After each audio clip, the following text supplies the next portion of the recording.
Good morning and welcome to our midweek motivational moment. Today is Wednesday, July 17th, 2019, and it is another beautiful day that the Lord has given us.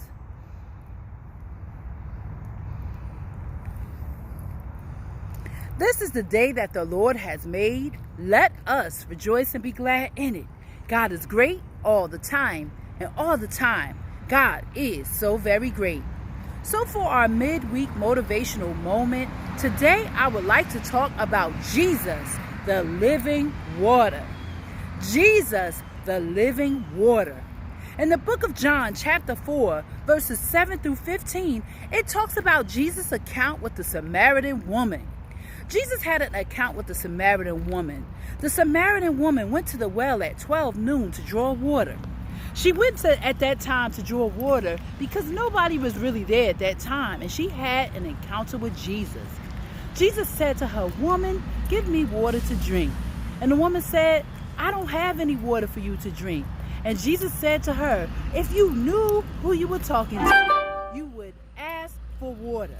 You will ask for water, and that water that you ask for, you will never thirst again, because it is the living water." What was Jesus talking about? He was talking about the water of salvation, the water of redemption, the water of healing, the water that deliverance gives. Jesus is the living water. Jesus is able to change our lives around. And we will never thirst again, because that void, that hole in our soul, that thing that we seek to fill, that hole will be filled. That emptiness, that longing, that desire. Jesus knew everything about her. He knew all about her sins, and yet he still talked to her, even though the woman said that Jewish people don't talk to the Samaritan people. But Jesus was no respecter of a person. Jesus had compassion and love and empathy for all people. Jesus would engage who was ever willing to engage him. Jesus was amazing. What an amazing example of how to be on this earth today. How Jesus was years and years ago, decades ago, 2,000 years ago is how we should be today. So Jesus is the living water. Jesus is the living water. Jesus is the well of living water. So being that we are partakers of this living water, if you have partaked of this living water, you should share that water with somebody else. You should share your restoration story with somebody else. You should share how the Lord saved your life with somebody else, because you never know by you sharing your story with somebody else what it could do in their life.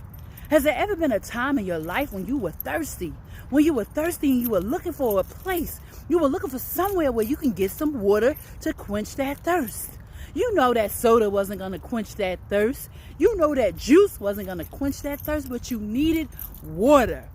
Jesus is the living water that can quench your thirst. He can fill your cup until it overflows to the point where you have enough to share with somebody else. So as I leave you for this midweek motivational moment on this beautiful Wednesday morning, be encouraged, be blessed, and remain resilient. And remember that Jesus is the living water. Do you have Jesus?